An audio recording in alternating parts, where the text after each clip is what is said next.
আসসালামু আলাইকুম। আমি আব্দুর রহিম মেডিকেল কলেজে থার্ড ইয়ারে পড়ছি। আজকে কথা বলবো হিস্ট্রি টেকিং নিয়ে। প্রথমেই বলি হিস্ট্রি টেকিংটা কি। একজন পেশেন্টের রোগটা ডায়াগনোসিস করার জন্য অ্যান্ড ট্রিটমেন্ট দেওয়ার জন্য পেশেন্টের কাছ থেকে যে ডিটেইলড ইনফরমেশনটা নেওয়া হয় এটাই হচ্ছে হিস্ট্রি টেকিং। হিস্ট্রি টেকিংটা বলা হয় একটা আর্ট, যে যত ভালোভাবে হিস্ট্রি নিতে পারবে তার রোগ ডায়াগনোসিস করা ততই সহজ হবে। প্রথমেই হিস্ট্রি টেকিংয়ে দুইটা টার্ম চলে আসে, একটা হচ্ছে সিমটম আর একটা হচ্ছে সাইন। সিমটমস কি আর সাইন কি? সিমটমস হচ্ছে রোগী নিজের ভাষায় যা বলে তাই হচ্ছে সিমটম, আর একজন ফিজিশিয়ান রোগীর কথাগুলো শুনে যা যা ফাইন্ডিংস পাবে সেটাই হচ্ছে সাইন। হিস্ট্রি টেকিংয়ের কিছু কম্পোনেন্টস আছে। এই কম্পোনেন্টসগুলো হচ্ছে particulars of the patient, main or chief complain, history of present illness, history of past illness, family history, drug history, occupational history, personal history, menstrual history, treatment history, immunisation history and travel history. প্রথমেই বলি particulars of the patient নিয়ে। এখানে পেশেন্টের নাম, address, age, পেশেন্টের gender, religion, nationality, marital status, date of examination, date of admission এসব কিছুকে note করে নিতে হবে। এরপর হচ্ছে চিফ কমপ্লেন। চিফ কমপ্লেন আমরা 2টা থেকে 3টা লিখব। চিফ কমপ্লেন শোনার জন্য পেশেন্টকে প্রথমেই আস্ক করতে হবে আপনি কী সমস্যা নিয়ে হসপিটালে ভর্তি হয়েছেন। পেশেন্ট তখন তার সমস্যাগুলোর কথা বলবে। তারপর হচ্ছে according to severity or duration অনুযায়ী ক্রোনোলজি মেনটেন করে আমরা হচ্ছে চিফ কমপ্লেনগুলোকে সাজাবো। যেমন একটা পেশেন্টের যদি ফিভার থাকে 6 মাস ধরে, হেডেক থাকে 2 মাস ধরে, আর সাথে উইকনেস প্লাস অ্যানোরেক্সিয়া যদি থাকে 1 মাস ধরে, তাহলে আমরা ক্রোনোলজিক্যালি সিকোয়েন্স মেনটেন করে সাজালে ফিভার হবে আগে, তারপর হেডেক, তারপর হচ্ছে উইকনেস। এভাবেই চিফ কমপ্লেন আমরা 2টা থেকে 3টা লিখব। তারপর হিস্ট্রি অফ প্রেজেন্ট ইলনেস, এটা আমরা ও ডি প্যারা দিয়ে মনে রাখতে পারি। ওতে হচ্ছে অনসেট, ডিতে হচ্ছে ডিউরেশন, পিতে প্রোগ্রেশন, এতে হচ্ছে অ্যাগ্রেভেটিং ফ্যাক্টর, আরতে হচ্ছে রিলিভিং ফ্যাক্টর, আর এতে হচ্ছে এনিথিং এলস। ফার্স্টে অনসেটে আসে। অনসেট হচ্ছে হাউ অ্যান্ড ওয়েন, কখন এবং কিভাবে শুরু হয়েছে। ডিউরেশন হচ্ছে কতক্ষণ ধরে থাকে। প্রোগ্রেশন হচ্ছে এটা প্রোগ্রেসিভ ইন নেচার নাকি স্ট্যাটিক, মানে দিন দিন বাড়ছে নাকি ওই রকমই আছে। অ্যাগ্রেভেটিং ফ্যাক্টর মানে কি করলে সমস্যাটা আরও বাড়ে। রিলিভিং ফ্যাক্টর কি করলে বেটার ফিল করা যায়, মানে সমস্যাটা কম মনে হয় কি করলে। আর এনিথিং এলস মানে পেশেন্টকে বলবো আপনি আরও কিছু অ্যাড করতে। হিস্ট্রি অফ প্রেজেন্ট ইলনেসটা অবশ্যই পেশেন্টের ওন ওয়ার্ডে আমাদেরকে ডেসক্রাইব করতে হবে। আমাদেরকে অ্যাভয়েড করতে হবে মেডিকেল টার্ম। যেমন আমরা হচ্ছে মেডিকেল টার্মে ডিসনিয়া বলি, সেই ডিসনিয়া না বলে বলতে হবে difficulty in breathing.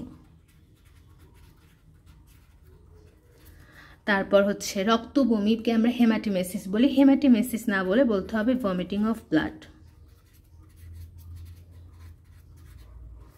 R anorexia মানে খাদ্যে অনীহা, এটা না বলে আমাদেরকে বলতে হবে হচ্ছে লস অফ অ্যাপাটাইট।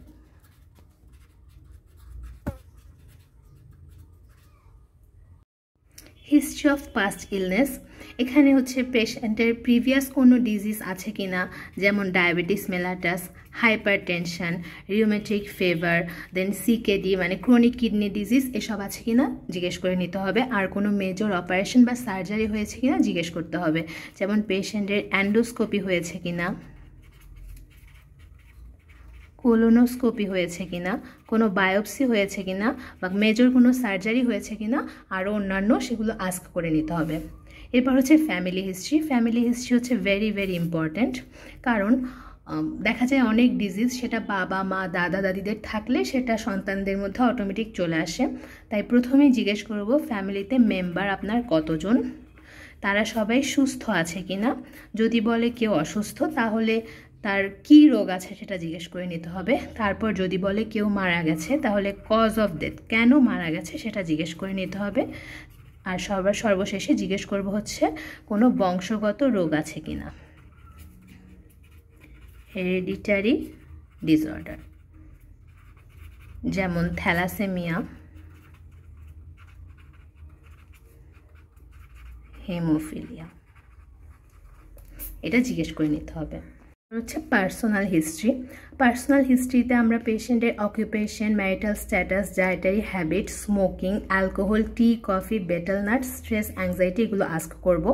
এর মধ্যে ফার্স্টে বলি অকুপেশন নিয়ে। অকুপেশনটা ইম্পর্টেন্ট, কারণ যদি বলে একজন পেশেন্ট যে সে ফ্যাক্টরিতে কাজ করে তাহলে সবসময় ধুলোবালিতে থাকে, এজন্য তার অ্যাজমা হতে পারে। স্মোকিং হিস্ট্রিটা ভেরি ভেরি ইম্পর্ট্যান্ট। স্মোকিং হিস্ট্রিটা নেওয়ার সময় পেশেন্টকে সফটলি আস্ক করতে হবে, যাতে পেশেন্ট এম্বারেস ফিল না করে, কারণ এম্বারেস ফিল করে মিথ্যা বলতে পারে পেশেন্ট। তাই আমরা সফটলি প্রশ্নটা করব যে আপনি কি স্মোকিং করেন। যদি বলে হ্যাঁ আমি সিগারেট খেতাম, তাহলে তখন জিজ্ঞেস করব দিনে কয়টা করে খেতেন। যদি বলতো দিনে 20-25টা খেতাম, তাহলে একদিনে যদি 20টা খায়, 365 দিন যদি ভাবে খায়, সেটা হচ্ছে 1 প্যাক ইয়ার। তাই স্মোকিংয়ের হিস্ট্রিটা হচ্ছে ভেরি ভেরি ইম্পর্ট্যান্ট।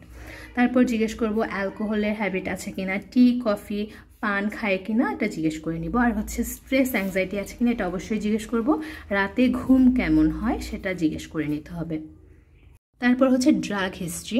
ড্রাগ হিস্ট্রিতে আমরা ডিটেলস অফ ড্রাগস 2P দিয়ে মনে রাখবো। এটা হচ্ছে প্রিভিয়াস আর প্রেজেন্ট। প্রিভিয়াসলি কোনো ডিজিজের জন্য ড্রাগ খাচ্ছে, এই ড্রাগগুলো কি কি, আর প্রেজেন্ট কোনো সমস্যার জন্য কোনো ড্রাগ নিচ্ছে কিনা সেটা জেনে নিব। কোনো ড্রাগ খেয়ে অ্যালার্জি হয়েছিল কিনা সেটা জেনে নিব। কোনো রিয়াকশন হয়েছিল কিনা জেনে নিব। প্রেজেন্ট ইলনেসের জন্য ট্রিটমেন্ট হিসেবে কি কি ড্রাগ খাচ্ছে জেনে নিব। এবার আসি ট্রান্সফিউশনে। যদি ব্লাড, প্লাজমা, স্যালাইন, ফ্লুইডের কোনো ট্রান্সফিউশন হিস্ট্রি থাকে সেটা জেনে নিতে হবে। হিস্ট্রি অফ ইমিউনাইজেশন, এটা very very important. Hepatitis, tuberculosis, টিটেনাসের টিকা দেওয়া আছে কিনা জেনে নিতে হবে। ট্রাভেল হিস্ট্রিটাও অনেক ইম্পর্ট্যান্ট, কারণ যদি একজন লোক দেখা যাচ্ছে বাংলাদেশের যদি সাউথ এরিয়াতে ট্রাভেল করতে যায়, আসার পর তার ম্যালেরিয়া হতে পারে, কারণ ওখানে ম্যালেরিয়া অনেক বেশি হয়। তাই ম্যালেরিয়া, HIV, হেপাটাইটিস আরও বিভিন্ন ধরনের রোগ জানার জন্য ট্রাভেল হিস্ট্রিটা ভেরি ভেরি ইম্পর্ট্যান্ট। তাই পেশেন্টকে আস্ক করতে হবে আপনি কি কোথাও ঘুরতে গিয়েছিলেন কিনা রিসেন্ট টাইমে। তারপর হচ্ছে মেনস্ট্রুয়াল হিস্ট্রি, এটা ফিমেলদের জন্য ভেরি ভেরি ইম্পর্ট্যান্ট, অবশ্যই আস্ক করব। সেটা আমরা 3P দিয়ে মনে রাখবো। ফার্স্টেই হচ্ছে পিরিয়ড, দেন পিল, আর তারপর হচ্ছে প্রেগনেন্সি। পিরিয়ড হচ্ছে তার পিরিয়ড ঠিক মতো হচ্ছে কিনা, অ্যামেনোরিয়া, মেনোরেজিয়া, পলিমেনোরিয়া হতে পারে, সেটা দেখতে হবে।